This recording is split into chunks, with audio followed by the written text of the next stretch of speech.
tomorrow we're going to talk about the old devil in a little bit. He's in all kinds of religion.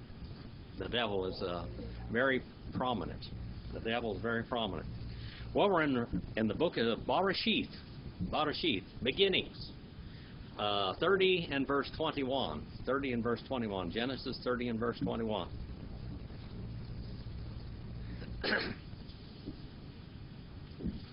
Last week it was the cat fights and aphrodisiacs. That was the name of the message. And that's exactly what it was all about. Those girls were fighting over Jacob. And well, we're still fighting this week. We haven't stopped the cat fights yet, but we're going to get on down the road here. We achar. Yalida. Bat. Watikra. Et. Sima. Dinah. All right. And afterwards, following. That's what that word means. Afterwards or following. And is the we in the front of it. That's an and or a conjunction. And then afterwards. And following, she birthed. Okay? She birthed. Third person, feminine, singular, cal, perfect. She birthed a daughter. Daughter. Bet is daughter. Ben is son. Ben is son and Bet is daughter. All right? And she called Wayikra, Watigra, that is, Watigra, she called Et Shema Dinah. Dinah. Now remember what Dinah means? Dinah. What is a masculine for Dinah? Dan. All right. Dinah means judge. It means to maintain a cause, to plead a cause. It means legal strife. It means lawsuit. And, of course, this is feminine for Dan. So we've got another girl on the scene. Zebulun was born, and now Dinah is born. And that's Leah's seventh child. Her seventh child. She is very fertile. And as I said before, God always watches after the underdogs. He always watches after the underdogs, and she was. She loved her husband just as much as Rachel, but Jacob didn't want anything but Rachel. That's what he wanted, but he ended up with 4 wives instead of 1. He bargained for 1 and ended up with 4, and cat fights, as we saw last week. Wayizkar, Elohim, Et, Rachel, Wayishma, Eliha, Elohim, Wayish, Hat, Et, Ramah. All right. And he remembered Elohim, Rachel. And he listened unto her. All right. And he listened unto her, Elohim. And Elohim in Greek would be what? What would be the equivalent to that? Elohim, that's the easy one. You know what the equivalent to that would be in Greek? Theos. We got a word theology out of that. Theos. Very easy. Theos. Elohim equals Theos. All right? Simple. Now, not all the names of God go that simple. Okay? Not all the names of God go like that. And we're going to see some of that a little bit later on. We'll have to see that sometimes it has to be explained. And sometimes in Hebrew, there is no explanation in Greek or in English, but it has to be explained. All right?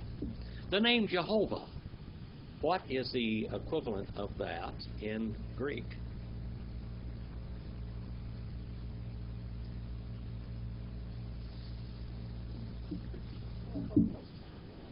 Huh? Well, Jehovah Jireh, that's a Jehovah title. But what, Brother? What? Well, he is Christos. Jehovah. There it is. All right. Jehovah comes from the Hebrew verb, which means it's what? Haya. All right? It means to become. Just think about that for a minute. The word Jehovah means he who shall become. He who shall become. In John 1:14, of course, in John 1:1, we have in beginnings, kept on being the Jehovah, or the Word. It's talking about Jehovah there. That's who it was. And Jehovah kept on being an inseparable part of the Godhead. He was inseparable because he's God. Because he kept on being God. That's John 1:1. And that's a Greek translation for you. Then John 1:14 says, Kai hologo sarx agenito. And the Word, the Jehovah, sarx, flesh, Hebrew is basar, agenito.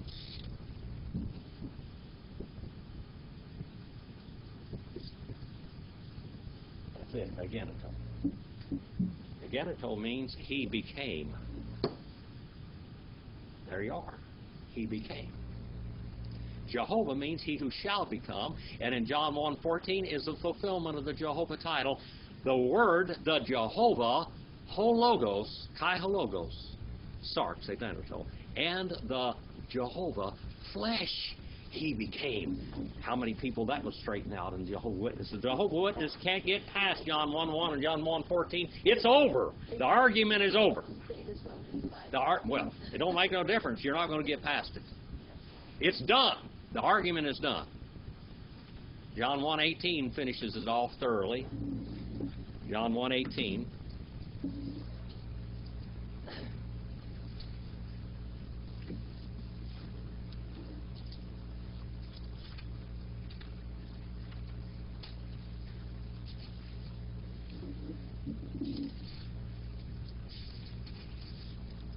John 1:1. Let's look at that. In beginning kept on being the Jehovah, and the Jehovah kept on being an inseparable part of the Godhead, because the Godhead kept on being Jehovah. That's how it should be translated. And then it says in John 1:14, and the Jehovah flesh he became.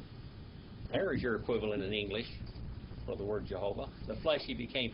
Third person singular aorist, indicative middle voice. He came into existence himself. He brought himself into existence, middle voice. All right? Like Hithel in Hebrew. Okay? And the word flesh he became, and the Jehovah flesh he became, and he pitched his tent right in the middle of us. And we beheld the glory of him, the glory of the only generated from beside the Father, full of grace and truth. And then John 1:18 it says, no God, no man has seen, no never. The only begotten God, still God, still Jehovah. All right, the only begotten God, or Jehovah, the one being inseparable in the bosom of the Father, that one has led himself out. That's what it says, and that's in the middle voice. All right? Elohim. We got that from Elohim. Okay? Elohim should be translated theos. It's very easy. But the word Jehovah, it means he who shall become, so it's agenito. And John 1:14 it says, Kai hologo sarx agenito. And the Jehovah flesh he became. The Jehovah title was fulfilled there. No Jehovah Witness can get past those verses. You make them eat them. You're up their nose in them. Forever. And of course the whole book of Revelation does the same thing. And the Word. And then we looked last week, I think it was, in the 19th chapter of the book of Revelation where it says Ha-Adonai. You know, it says the Adonai Ha-Adonai, the King of Kings and Lord of Lords. And of course it said that his name was the Word of God. Jehovah. Jehovah. And remembered Elohim Rachel. See that sign of the direct object there, extension or limitation of thought or verbal action is the equivalent of it in Greek, which is ace. And he kept on listening unto her, Elohim, and he opened her womb, Ramah. 30 and verse 23 now. 30 and verse 23. Wat tahar, wat talet, ben, wat tomar, Asaf, Elohim, et Cherati. And she caught seed and kept it. That's what it literally says. That's what it means. All right. She caught seed and kept it. And she birthed a live birth. That's what that means. She birthed a live birth, and the birth kept on being alive. And what is the Greek equivalent to that? This live birth? Technos. We get the word technology from that. Technically, it's a live birth, okay? All right. Birthed a son. And the word son means what? According to a pattern. According to a pattern.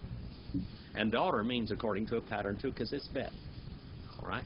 Watomer, and she said, and that comes from Amer, and she said and kept on saying. She was singing a song.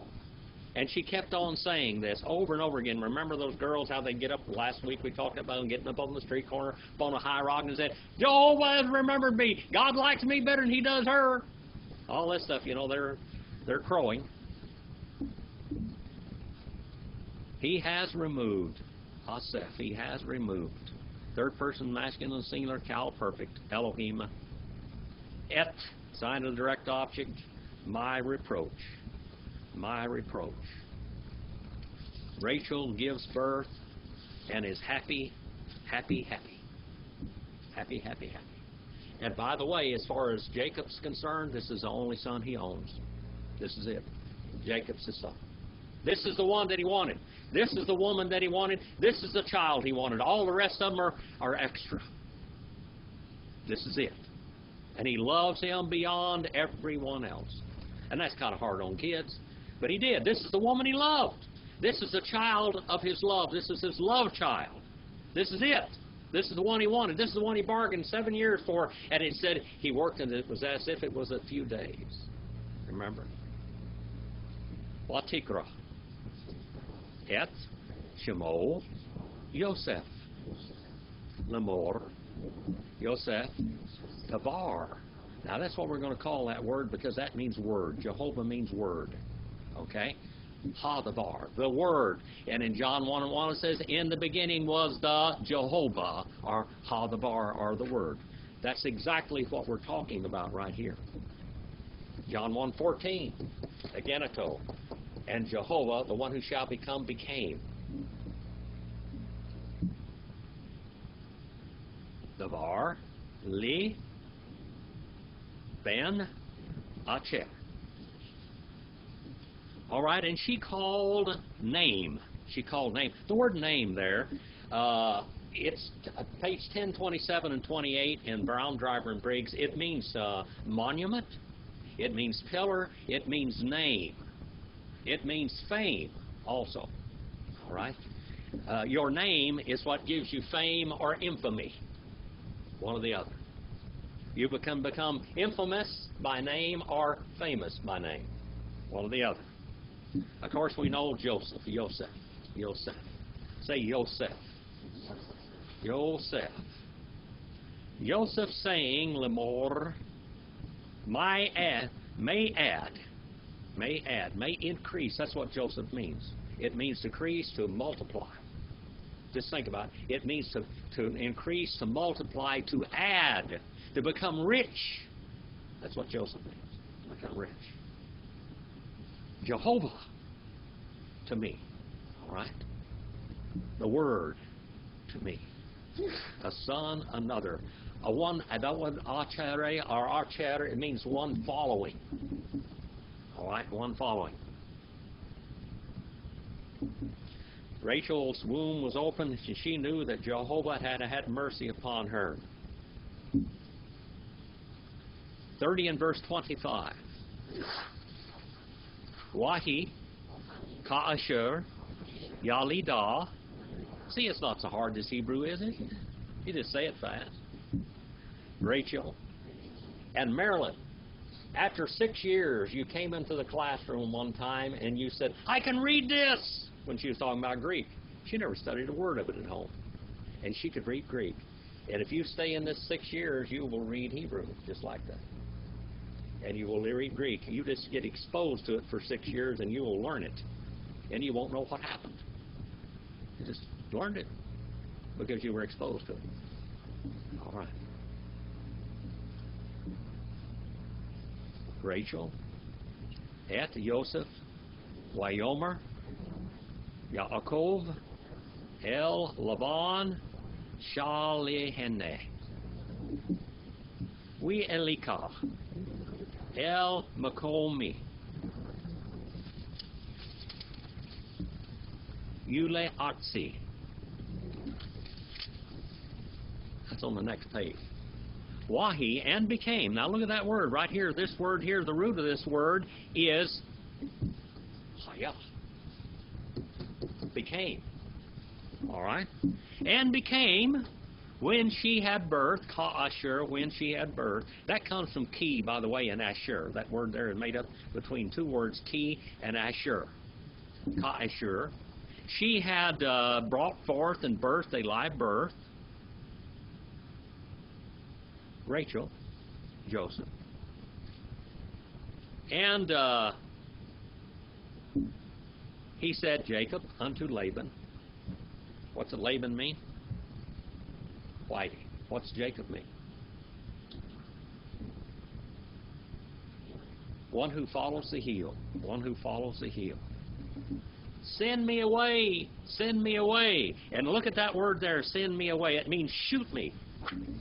Like taking a gun and shooting a bullet. Like taking an arrow and shooting an arrow, or slinging a stone. That's what he says.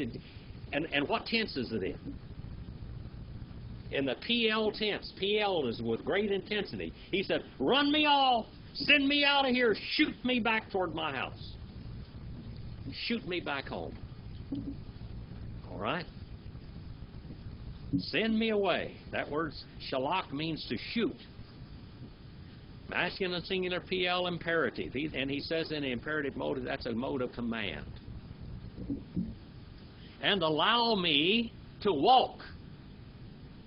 Allow me to walk.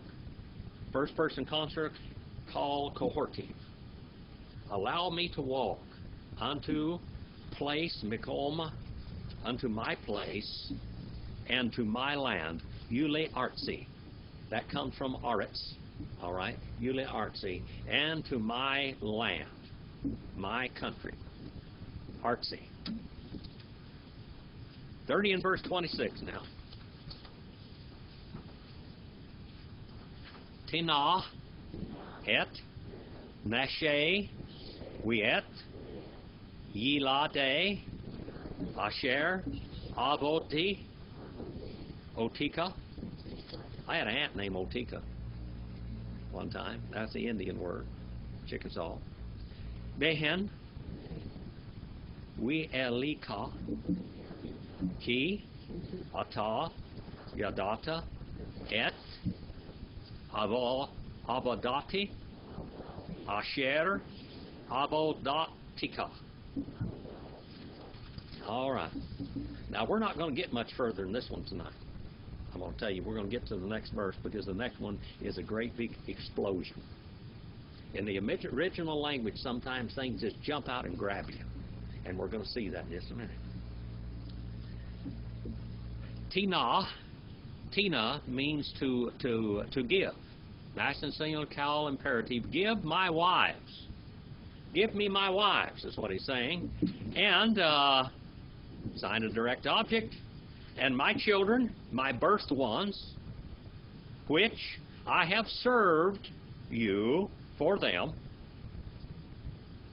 And allow me go. Allow me to walk. Allow me to walk. Genesis 30 and verse 26. Genesis 30, 26. And allow me to walk because you have known. You have thoroughly understood and you have known. Yadati. You have known my service, my slaving. He slaved, which I have slaved or I have served for you. Now is the big explosion. The next verse. You don't see it here so much in English. All right?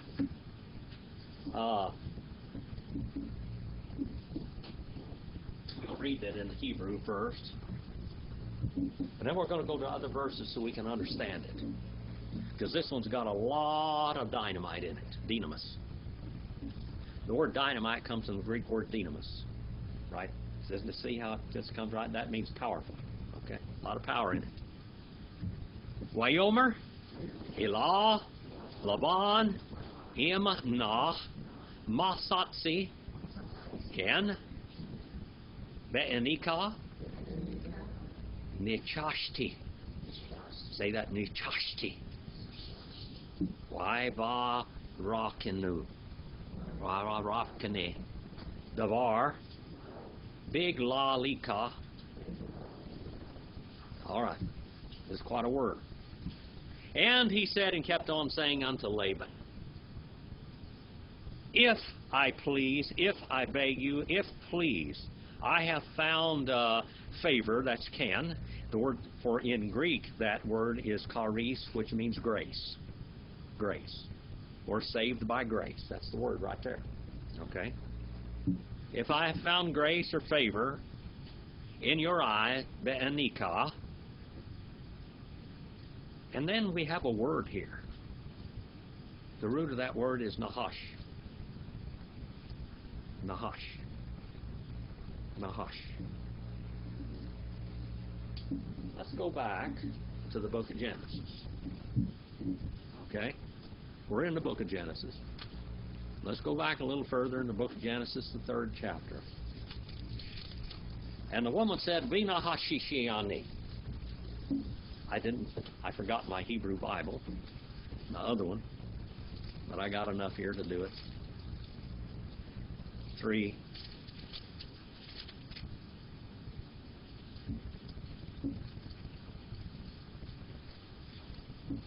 And the Nahash.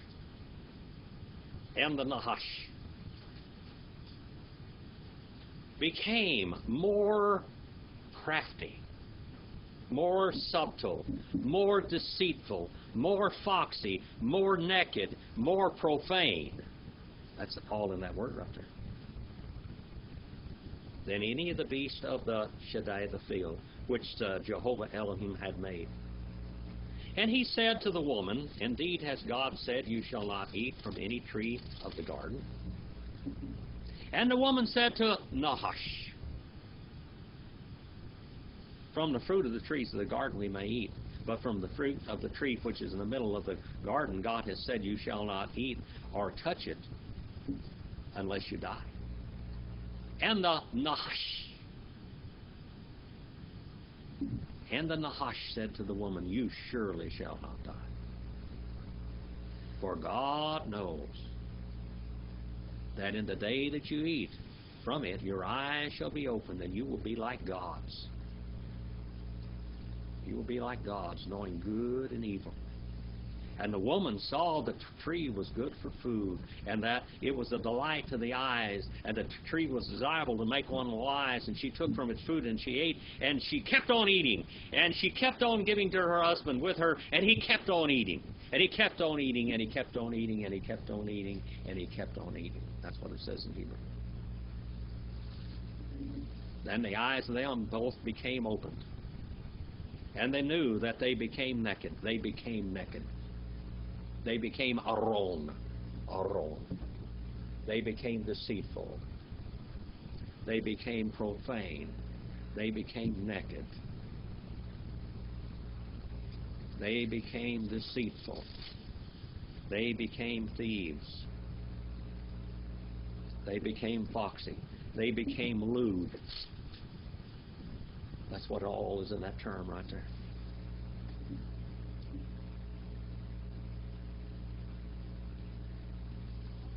And the eyes of them both opened, and they knew that they had become naked and foxy and profane and wicked. And they sewed the fig leaves together, and they made themselves aprons, loin coverings. And they heard the sound of Jehovah Elohim walking in the garden in the cool of the day. And the man and his wife hid themselves from the presence of the Lord among the trees of the garden. Then the Lord God called to the man and said to him, where are you? And he said, I heard the sound of you in the garden, and I became afraid, because I had become naked. I had become deceitful. I had become dishonest. I had become a thief. And I hid myself. Do you see how much difference it makes in Hebrew than it does in the English? Okay, it's a lot. And he said to him, who told you that you were naked? And you had eaten from the tree of which I commanded you not to eat. And the man said, the woman, the woman, the woman. Yeah, he kept on saying the woman. He kept on saying the woman. He kept on saying the woman. The woman, the woman, the woman. Whom you gave to me. She gave to me from the tree, and I ate. And the Lord said to the woman, what is this that you have done? And she said, we nahashishiani. The serpent gave to me. The serpent gave to me.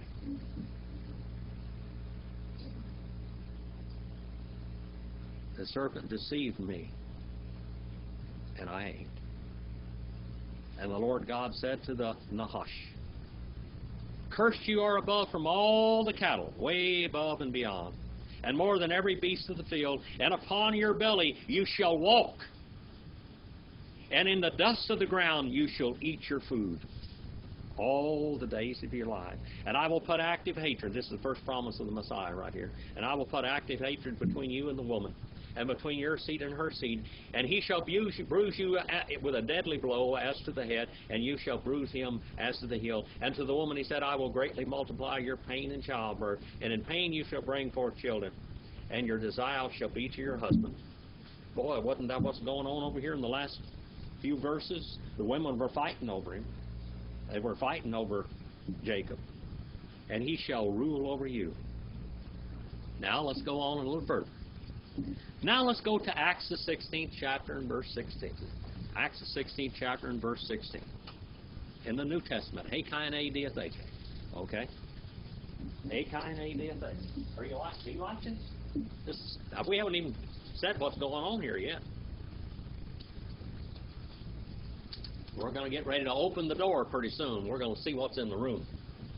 We're going to open all the windows and open the door. Acts 16 and 16. And it happened. Here we got the Apostle Paul in Macedonia, all right? And he's walking around, and it's in Philippi. And then it says here that he came upon, in verse 16, it happened that they were going to the place of prayer, and a certain slave girl, having been possessed by a spirit of Pithona. We got something in Pithona.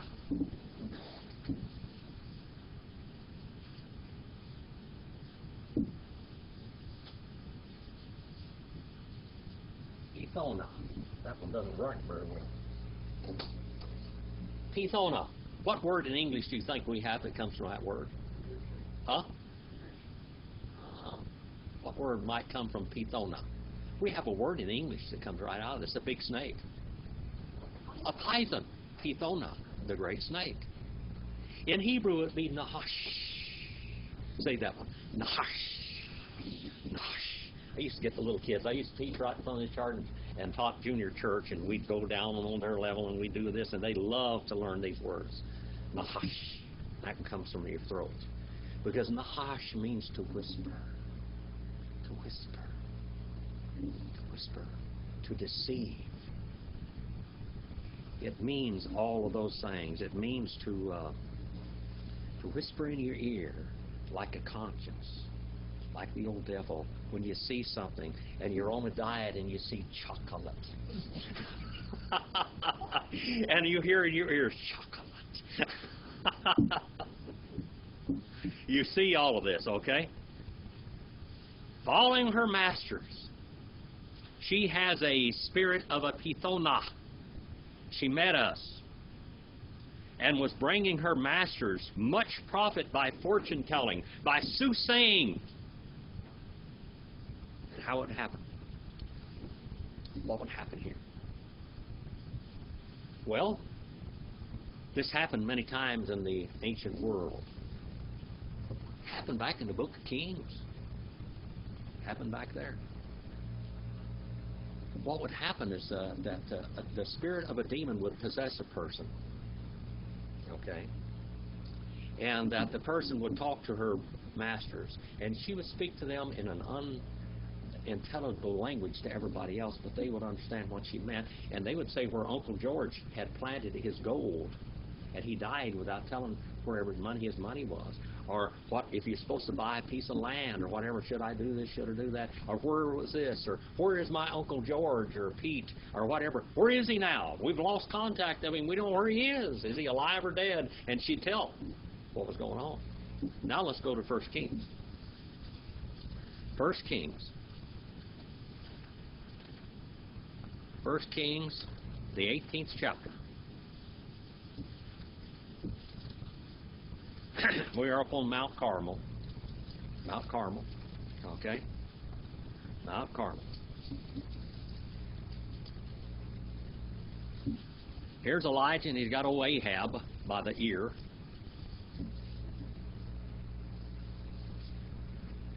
And it came about when Ahab saw Elijah that Ahab said to him, "You snake." That's what he said to him. "You Nahash. You snake. You deceiver." He called him a deceiver, a snake, a serpent. It's you, that one, the serpent of Israel. Here we have a man that is so wicked. Ahab was probably the epitome of all wickedness in the Bible, and he's saying that Elijah is wicked. What a joke. And he said, "I have not troubled Israel, but you and your father's house have, because you have forsaken the commandments of the Lord, and you have followed the Baals," and that's the false gods. Okay? These Baals. "And now then send and gather to me all of Israel at Mount Carmel, and together with 450 prophets of Baal and 400 prophets of Asherah, who eat at Jezebel's table." His wife was feeding all these rats, all these false prophets. "And Ahab sent a message among all the sons of Israel and brought the prophets together at Mount Carmel. And Elijah came near to all the people and said to them, How long will you hesitate between two opinions? If the Lord is God, follow him, and if Baal, follow him." But the people did not answer him a word. He's quoting, by the way, back in Joshua. Remember when Joshua said, "How long will you halt? How long will you limp between two positions? Follow the Lord." And Elijah said to people, "I alone am left, the prophet of the Lord, but Baal's prophets are 450. Now let them give us 2 oxen, and let them choose 1 ox for themselves and cut it up and place it on wood, but put no fire on it. And I will prepare another ox and lay it on wood, and I will not put fire under it. And you will call on the name of your gods," little gods, "on the name of your Baal, and I will call upon the name of Jehovah, and the God who answers by fire, he is God." And all the people said, "This is a real good idea." Sounds practical, doesn't it? This is the great, I've been there where that was. Have you been over there, Brother Euless? You've been over there in that land over there? Right up on that mountain where all that contest over there, right out, not too far from Tel Aviv. "So Elijah said to the prophets of Baal, Choose 1 ox for yourselves and prepare it first, for you are many, and call upon the name of your God and put no fire under it." Then they took the ox which was given to them, and they prepared it and called upon the name of Baal from morning until evening. "O Baal, answer us." And there was no voice, and no one answered, and they leaped, and they were temporarily insane. And they leaped, and they danced, and they squalled, and they bawled all around the altar. In Greek, it says they were in mantuomene. They were in temporary madness. And they were speaking to the demons in the demons' language. Okay? That's exactly what it's talking about. "So they cried with a loud voice, and they kept on cutting themselves according to the custom, with swords and with lances, until blood gushed out all over them. And it came about at midday, it passed, that they continued to rave," mantuomene. They kept on raving in their demonic languages. And that's what the woman in Acts 16:16 was doing. All right? Same thing. These were fortune tellers. until the time of the offering of the evening sacrifice, and there was no voice, not one, no one answered, and no one paid attention. 1 Samuel, 28th chapter. 1 Samuel, chapter 28.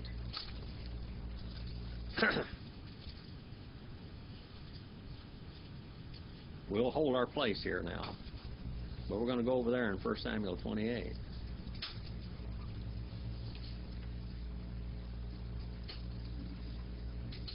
We're going to see another soothsayer, another Nahash, one that deals with a Nahash.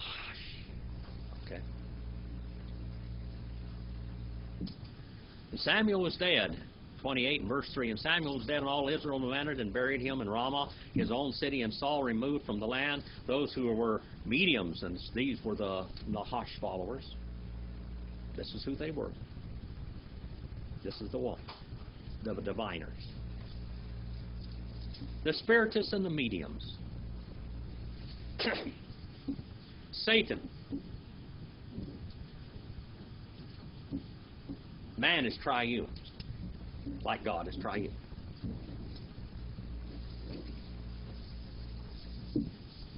I may have to preach 2 hours tonight.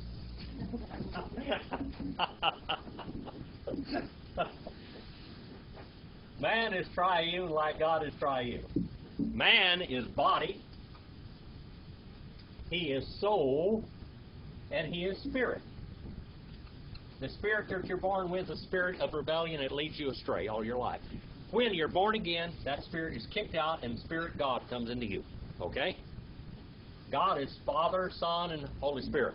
There aren't 3 gods or 1 God. You have to remember that. Because how many of you are there? We're triune. There's only one of us. All right? Now, in the angelic world, in the spirit world, when Satan rebelled in Ezekiel 28 and Isaiah 14, he took with him 1/3 of the spiritual realm and 1/3 of the angelic realm. 2 different realms.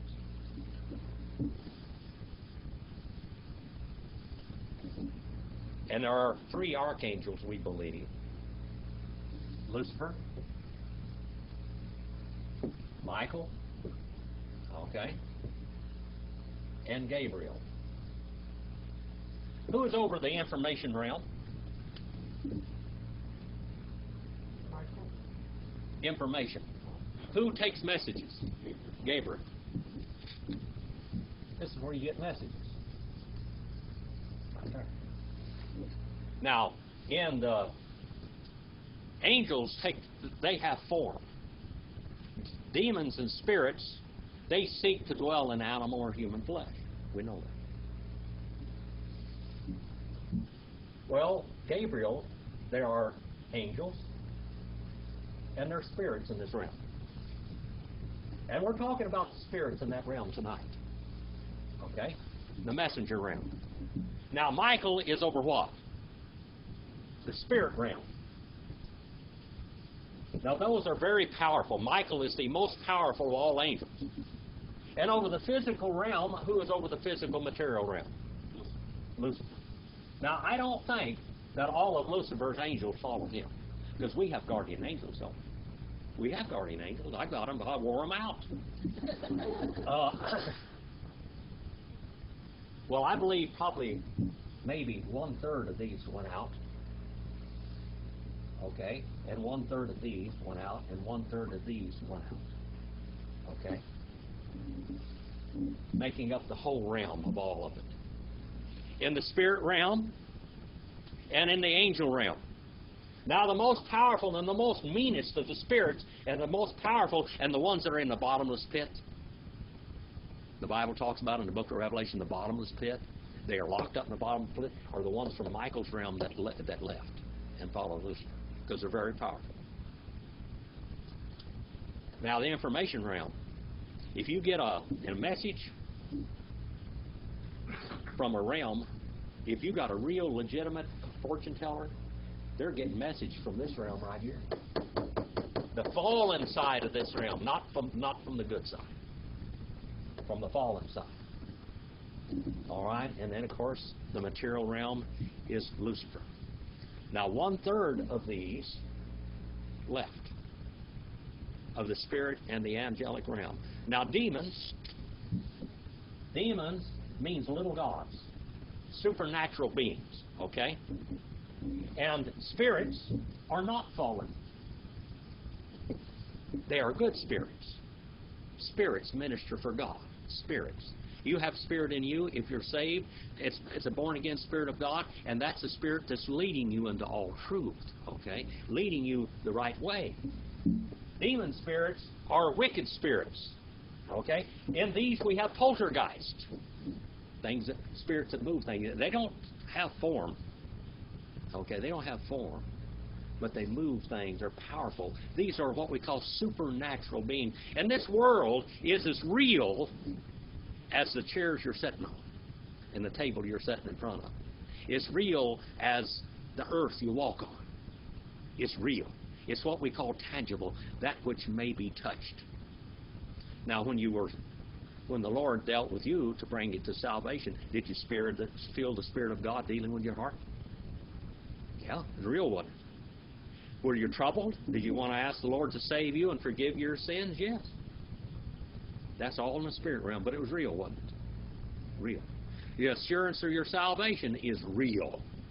We don't have the guarantee that we are going to be with God. We can't see that. Jacob, Isaac, Abraham, none of those ever had the land that God promised them. Did you know that? But they had the promise. We have a promise that we're going to be with God one of these days, and that's real promise.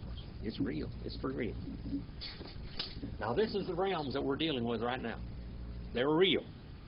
Okay? Back in Samuel here now. Now we got Saul disguises himself.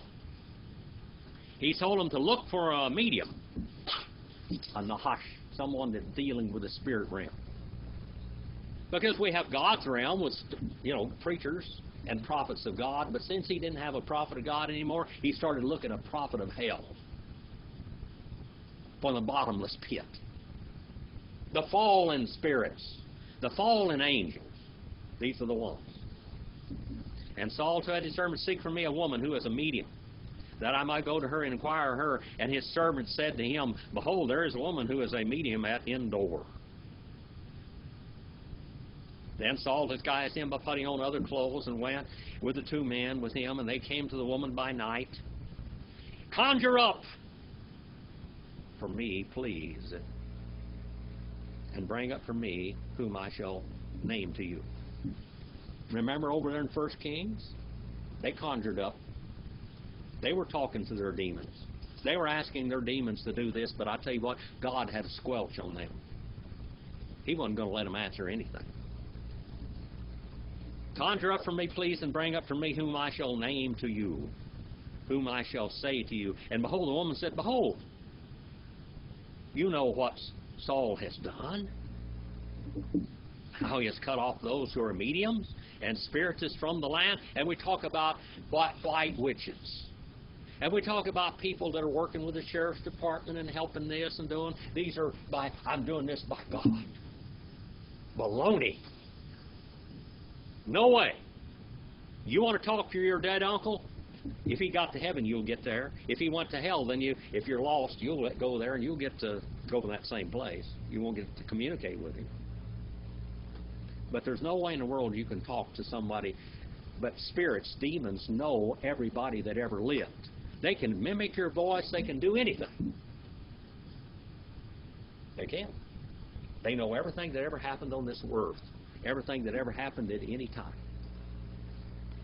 People sometimes think that they're Alexander the Great, or Genghis Khan, or Pope Paul, or somebody, And they will speak in their own language, every language that people ever said. You know what's going on there?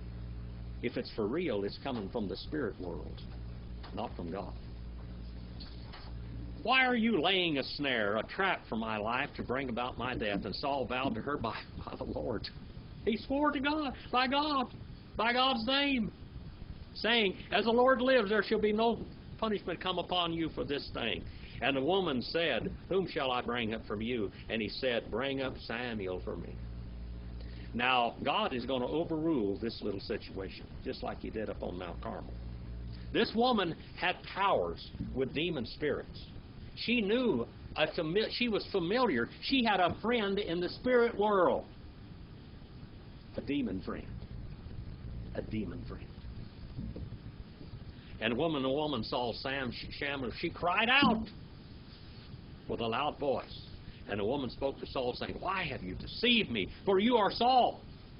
Right now, she knew this isn't the spirit that I'm dealing with. This is something different going on here. And the king said to her, "Do not be afraid, but what do you see?" Now, Saul didn't see it. Saul didn't see it.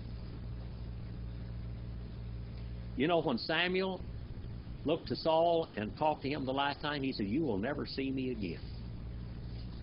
That's what he said, "You'll never see me again." He wasn't going to see him here either. And the woman said to Saul, "I see a divine being." A divine being. I see Elohim coming out of the earth. And he said to her, "What is his form?" And she said, "An old man coming up, and he's wrapped it with a robe." And Saul knew that it was Samuel, and he bowed his face to the ground and did homage to him. He didn't see him, but he heard him. All right, he didn't see him, but he heard him. And Samuel said to Saul, "Why have you disturbed me by bringing me up?" Now this is Samuel. God sent him back. He disturbed him. Samuel goes back. And this woman knows that this is a divine being. This is one from God. Okay?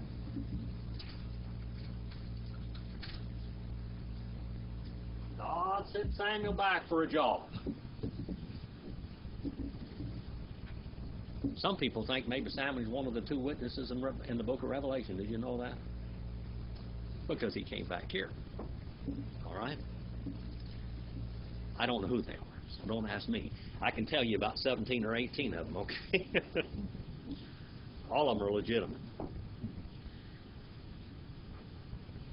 And Samuel said to Saul, "Why have you disturbed me by bringing me up?" And Saul said, "I am greatly distressed, for the Philistines are waging war on me, and God has departed from me and answers me no more, either through prophets or by dreams. Therefore I have called you, that you may make known to me what should happen." And Samuel said, Why then do you ask me, since the Lord has departed from you and has become your enemy?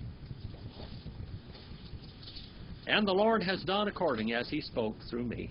For the Lord has torn the kingdom out of your hand and given it to your neighbor David. And as you know, you did not obey the Lord and did not execute his fierce wrath on Amalek. So the Lord has done this thing to you. Moreover, the Lord will also give over Israel along with you into your hands of the Philistines. Therefore tomorrow you and your sons will be with me indeed. The Lord will give over the army of Israel into the hands of the Philistines. Saul immediately fell full length upon the ground and was very afraid, because the words of Samuel, as there were no strength in him. He had eaten no food all day and all night. Boy, what an answer. And God sent him the answer. This is not going to happen today. 1 Kings, the 18th chapter.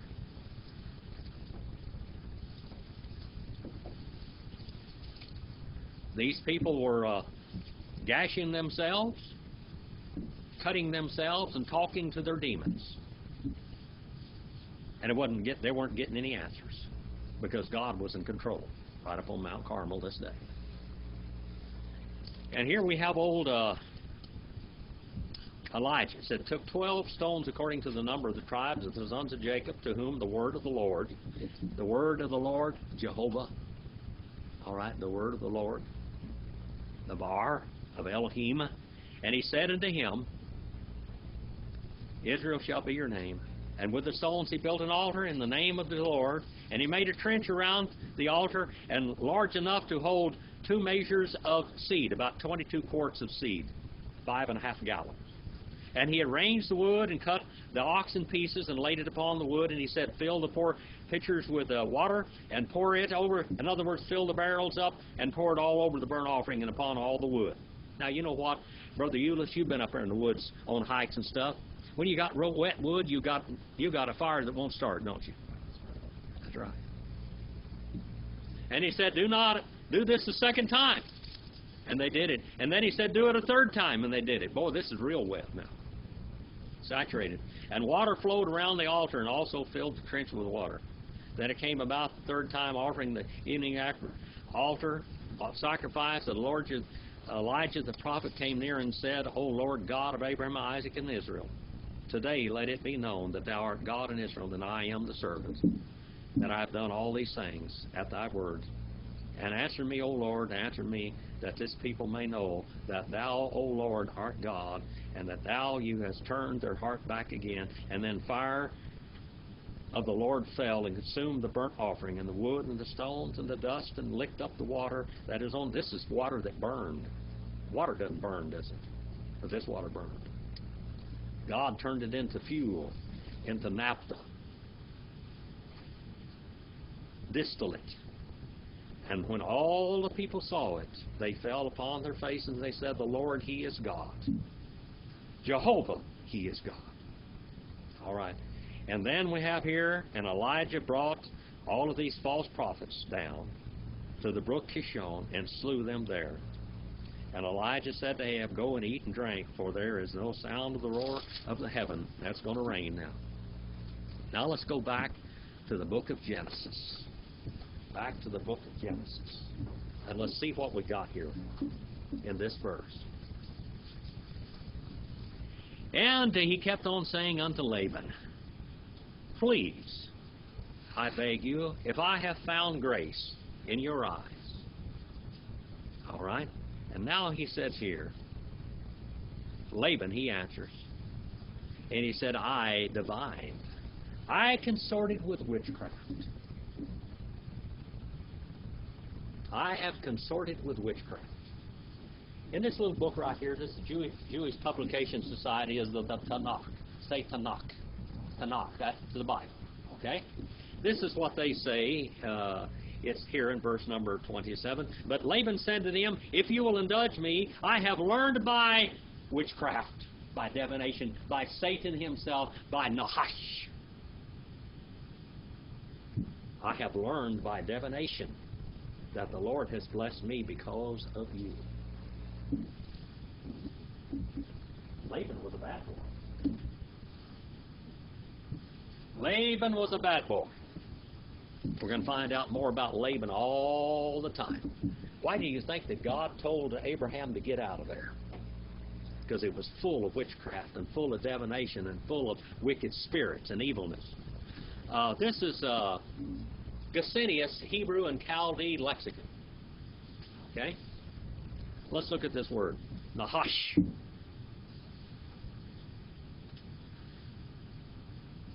I'm using the cow stem, an onomatopoeic word. Onomatopoeic word. Say it. A nahash. That's coming from the deepest part. That's a deep word. Nahash.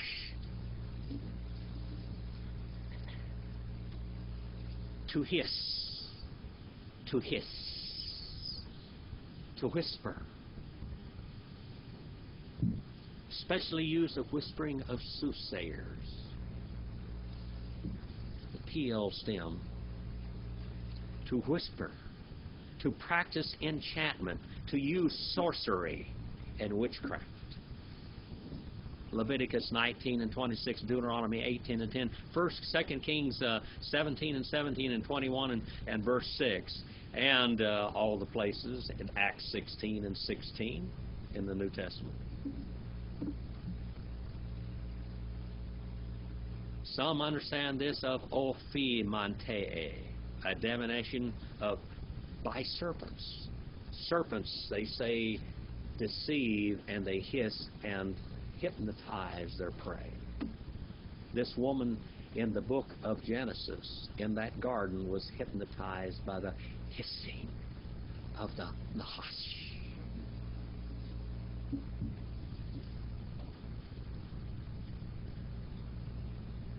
To augur, to forebode, to divine.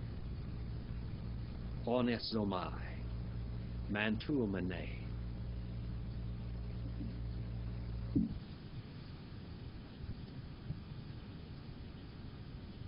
Ahab's words, enchantment, augury, the serpent of Genesis. So called from its hissing, hiss,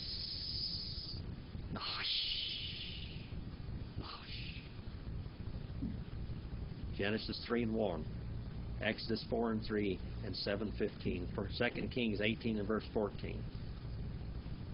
1 Kings 28. Use of the constellation of the snake, of the Pythona in heaven, the great snake. Nahash. It talks about the copper serpent in the wilderness. The copper serpent in the wilderness. Nahashon. You know what this is? You got it figured out now? We could have looked over it. We could have said, I learned by divination. But how did Laban learn? When Rachel and them took off, what did she take with him? The family gods. The teraphim. The family gods, because they were worshiping their ancestors. Ancestor worship. Ancestor worship as in Buddhism. Ancestor worship had even caught on in the Americas with the American Indians in some places. Ancestor worship. Ancestor worship. I have divined by the dark spiritual reign, by devils, by snakes, by the great whisperer, that God, He has blessed me, Jehovah, because of you.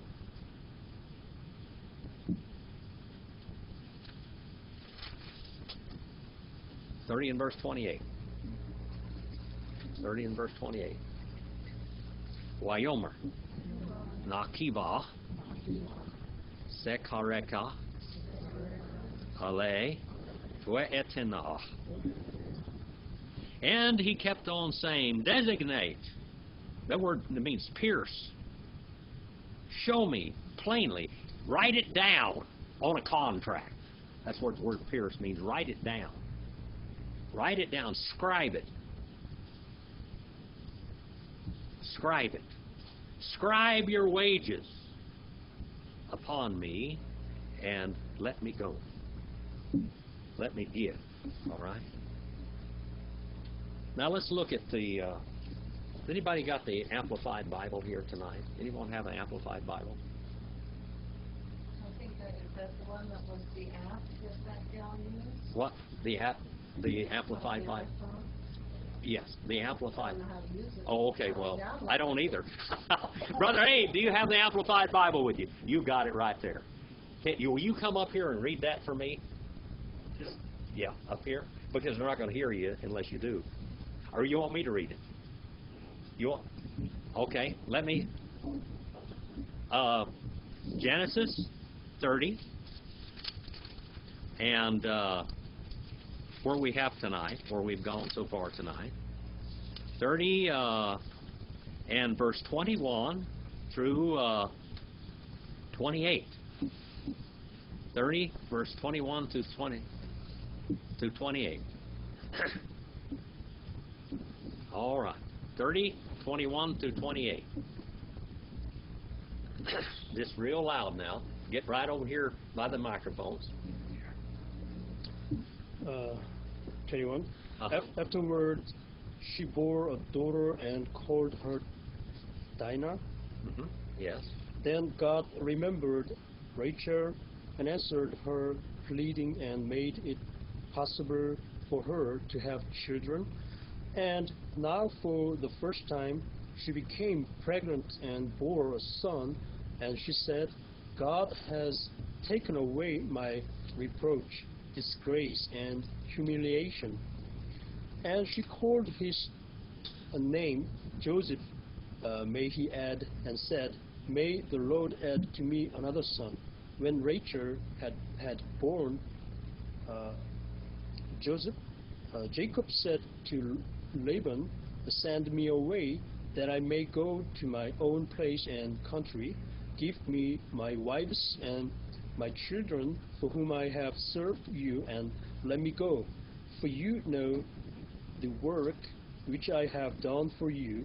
And Laban said to him, if I have found favor in your sight, I pray you do not go, for I have learned by experience and from the omens in divination that the Lord has favored me with blessings on your account.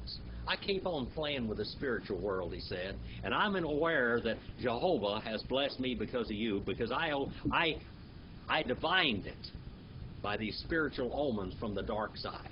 Go ahead and read the verse. He said, state your salary, and I will give it. Jacob answered him, you know how I have served you and how your possessions, your cattle and sheep and goats have fared with me. All right. Thank you, brother. Thank you very much. Jacob's wages, 30 and verse 29, and we'll go home after that. Okay? Wayomer, Elah atah, Yadata et Asher, Abadatika, we et Asher Haya Miknika ite. And he kept on saying unto him, you have made known which I have served you, and what shall become, or what shall become of your cattle with me. You know what I've done. You've seen how your cattle have increased and everything else. He never took anything. He's going to tell us that next week. So we went from 30 and verse, what was it?